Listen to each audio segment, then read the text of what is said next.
Hello, brothers and sisters. Raven here.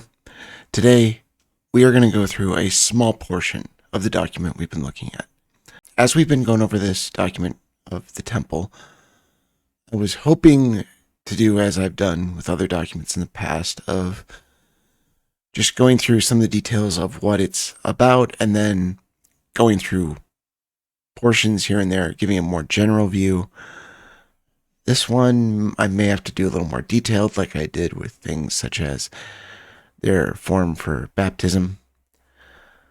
Depends on if it continues this way, because what I found today was a part where they really went into something that's come up multiple times that has been mentioned in the past, but I've never come to a place where it was something I really wanted to focus on. So today we're just going to focus on one small part and really talk about the problem with this, the dangers of this, the issues I have with it, and the paradox a little bit in how they present this. Let me start reading for you.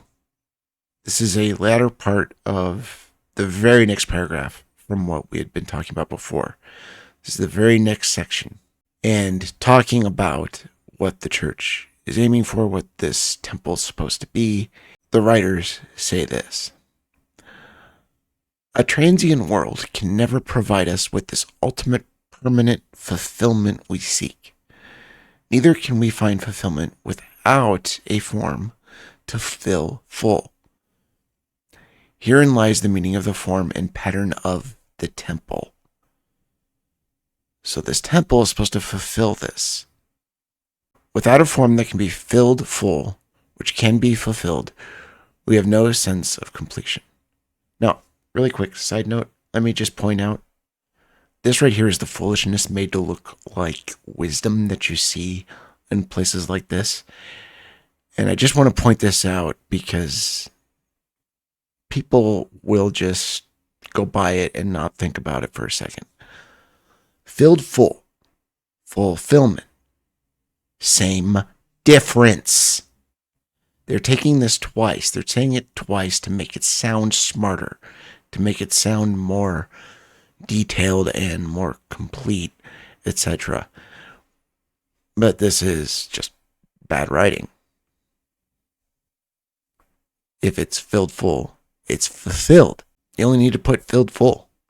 Now, if it had been fulfilled first and then added filled full to kind of show that extra detail, that might make a little more sense. But if you say filled full, that's it. You shouldn't have to clarify that it's fulfilled, because that's what it is. That's the concept. So just silly writing to sound smart. That's what you see here.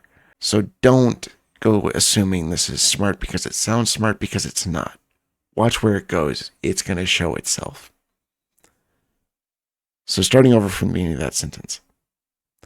Without a form that can be filled full, which can be fulfilled, we can have no sense of completion of purpose accomplished. Without form, we can only find temporary satisfaction as we intermittently cloy our lusts and desires, whether physical or soulish, but never come to any sense of spiritual completion or rest. Fulfillment comes from about when we complete the task set before us and put to rest all desire and longing, but we can only do this by fulfilling the form that God has ordained for our lives, a form such as that of the marriage covenant. So, this whole thing is trying to tell you that there is a set form, a set model build that you have to fulfill, that you have to fully accomplish. And you're supposed to do it with this temple they're telling you how to build, that they're talking about here. This community they're building. But note the example they use at the end. A form such as that of the marriage covenant. Here's what's so silly about this. The reason they'll use that is because marriage is constant. They want you to keep working. But it kind of contradicts this idea of fulfilled, because It isn't fulfilled in this life. That doesn't happen. There's only two ways for it to come to a conclusion. One, disloyalty, it being destroyed, the covenant being broken. Second, one of the members passing, death. So it's not in this life. It's never fulfilled in this life. That doesn't happen, period. It can't. The same with what they're trying to propose here, they're going to accomplish in this life. No. But they want this set form, this set build, this set structure you need to aim for. They want a legalistic model. They want something like that in place that you have to reach as the goal.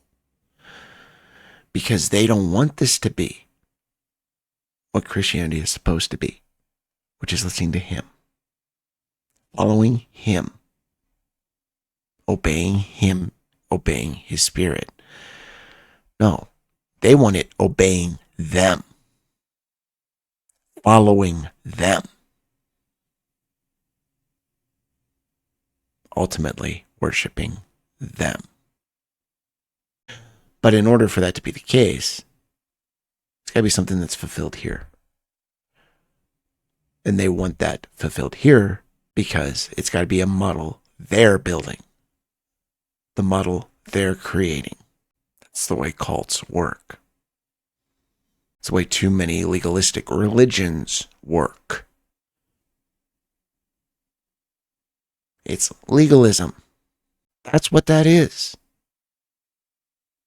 It's all about fulfilling this model, this form, this build. That's what this is. They're trying to make it sound nicer than that word. But no, they're legalism. And yet, they bring up the marriage covenant. This is something I've seen them doing. They use marriage to their advantage. They very much like to take marriage and how it works and treat it as the same as joining Homestead Heritage. The membership into their community is very much treated like a marriage. It's the way they see it. They still want you to think of this as fulfilled so that once you're in, you never even consider the possibility of leaving. It's set. It's done. You are part of it. You cannot leave. You have to follow this model, this form. I hope this makes it clear. I hope that those of you who are watching see this and can immediately tell, yeah, this is legalism. This is a cult. This is how they make people think they are the answer. That Homestead Heritage is the solution, is the kingdom. See everybody next time. God bless.